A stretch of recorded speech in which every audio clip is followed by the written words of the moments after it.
पूरे 4 साल इंतजार करवाने के बाद आ चुकी है पातालोक सीजन 2। हालांकि मैंने तो बस थोड़े दिनों पहले ही सीजन 1 देखी थी। उसका रिव्यू ऊपर आपको आई बटन पर मिल जाएगा। जिन्होंने रिव्यू नहीं देखा उनको मैं बता दूं कि सीजन 1 मुझको बहुत पसंद आई थी और सीरियसली मैं फैन बन चुका था हाथीराम चौधरी का। सीजन 1 परफेक्ट थी अपनी कास्टिंग से लेके performance, cinematography, direction, all of the aspect of the series, जो इस सीरीज को इंडिया की सबसे बेस्ट सीरीज में से एक बनाती है। तो चलिए अब बात करते हैं सीजन 2 के बारे में। सो हाय, मेरा नाम है Andy Vyas and you are watching review with Andy.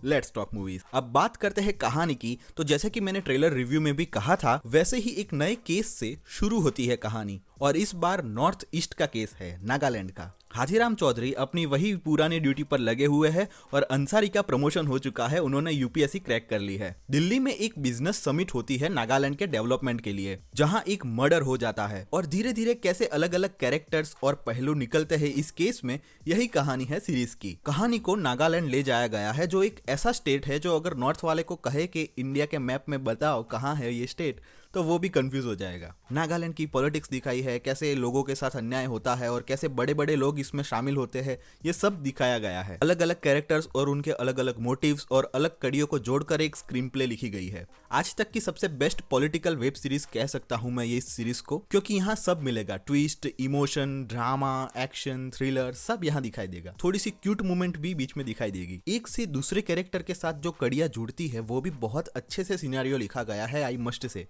पूरी सीरीज फास्ट पेस्ड है, कहीं भी स्लो नहीं पड़ती कुछ मूवमेंट्स के अलावा। पहले 2 एपिसोड्स भी बढ़िया थे, इस केस को एस्टैब्लिश कर लेते हैं और हमें जकड़ लेते हैं। हमें ऐसा लगने लगता है कि हाथीराम तो एक सिंपल सा पुलिस वाला है, वो क्या कर लेगा इस नागालैंड की पॉलिटिक्स में। लेकिन भाई साहब, जो कहानी को जोड़ा गया है वो देखने लायक है। हाथीराम और अंसारी का जो रीयूनियन है और ब्रोमांस है वो भी देखने में मजा आया। सबसे बेस्ट मोमेंट था जब हाथीराम अंसारी को कहते हैं कि क्या एक मोमेंट के लिए मैं आपको नाम से बुला सकता हूँ। वो बेस्ट मोमेंट रहा और इमोशनल मोमेंट है, आंख में से आंसू भी आ सकते हैं। कुछ सीन्स है जो मुझे थोड़े से ऑड लगे, लाइक 2 आदमी हाथीराम को ऐसे घूर रहे हैं जैसे वो चाहते हैं कि हाथीराम उसका पीछा करे या हाथीराम उन पर शक करे। जब हाथीराम नजदीक आने लगता है उनके, तब वो ऐसे भागने लगते हैं जैसे कि उनको पता ही नहीं था कि यह नजदीक आ रहा है।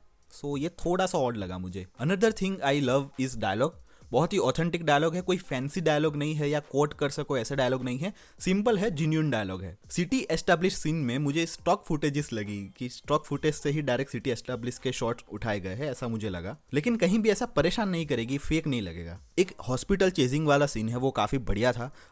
ऐसा नो वे आउट लगेगा कि अब कुछ नहीं हो सकता। इज लाइक गुज़बम्स मूवमेंट था, बहुत ही बढ़िया सीन शूट किया गया है वो। सीरीज में एक सेटिस्फाइड एंडिंग भी देखने मिलेगी, आपको लगेगा कि नहीं ये एंडिंग परफेक्ट है और आपको सोचने पर भी मजबूर कर देगी। सब अपने परफॉर्मेंस में तो गॉड लेवल पर पहुंच चुके हैं। जयदीप अहलावत से बेटर हाथीराम चौधरी का कैरेक्टर कोई नहीं निभा सकता। अंसारी का रोल करने वाले इशफाक सिंह ने भी अच्छा परफॉर्मेंस दिया है। नागालैंड के जितने कैरेक्टर्स दिखाए गए हैं उनकी सभी की कास्टिंग भी बढ़िया थी और परफॉर्मेंस भी उनका सबका बढ़िया है। अनुराग अरोरा वो भी आपको याद रह जाएंगे, एक शादी वाला सीन है उसमें खास याद रह जाएंगे आपको। तिलोत्तमा जी ने भी दिल जीत लिया है यहाँ, उनके डायलॉग्स याद रह जाएंगे और उनकी सन के साथ बॉन्डिंग भी याद रह जाएगी। उनके सन का जो कैरेक्टर है उन्होंने एक्टिंग भी बढ़िया की है और एंड तक वो आपको याद रह जाएंगे। पातालोक 2 की ये सिनेमेटोग्राफी है वो भी बढ़िया थी, मैं कह सकता हूँ।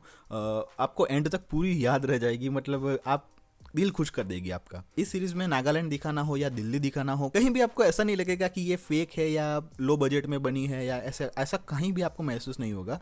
ऐसा ही लगेगा कि यार परफेक्ट है। सीरीज का पेस भी बढ़िया था, हमें एंड तक बांधे रखती है ये सीरीज। डायरेक्शन की भी यहाँ तारीफ करनी पड़ेगी, हर एक फ्रेम बढ़िया लग रही थी। कैरेक्टर आर्क भी बढ़िया लिखे गए थे। प्लॉट ज्यादा कॉम्प्लेक्स है तो यहाँ भी डायरी लेके बैठना और कैरेक्टर्स लिख देना अगर याद ना रहे तो, वरना कुछ समझ में ही नहीं आएगा कि क्या चल रहा था। इमोशनली ये सीरीज आपको असर करेगी। जी हाँ, थोड़ी प्रिडिक्टेबल है, जहाँ कोई कैरेक्टर मरने वाला है तो आप प्रिडिक्ट कर लोगे कि ये अब मर जाएगा। सो ये थोड़ा सुधार सकते थे। Overall it's a good one. Last वाला जो एपिसोड है वो थोड़ा सा ट्रिम हो सकता था, क्योंकि बाद में रनिंग बहुत देख लिया हमने, तो ये थोड़ा सा ट्रिम हो सकता था। बाकी इट्स अ गुड वन, ऐसा नहीं कि बोर करेगा, ऐसा नहीं है। So overall my review is 4.5 out of 5 stars. खास देखे, मस्ट वॉच है ये। मैं तो कहता हूँ आज ही जाकर देख ले, पछताने की नौबत आ सकती है अगर आपने कहीं पर स्पॉइलर देख लिया तो मैं तो कहता हूँ अभी जाकर देख लो। अगर आपने देखी है तो आपको कैसी लगी थी ये कमेंट कर ज़रूर बताना, और ऐसे ही नए और पुराने दोनों रिव्यूज़ के साथ मैं फिर मिलूंगा। लेकिन जाते जाते इस चैनल को सब्सक्राइब और इस वीडियो को लाइक ज़रूर करते जाना। सो मिलता हूँ अगले रिव्यू में, तब तक के लिए सायोनारा।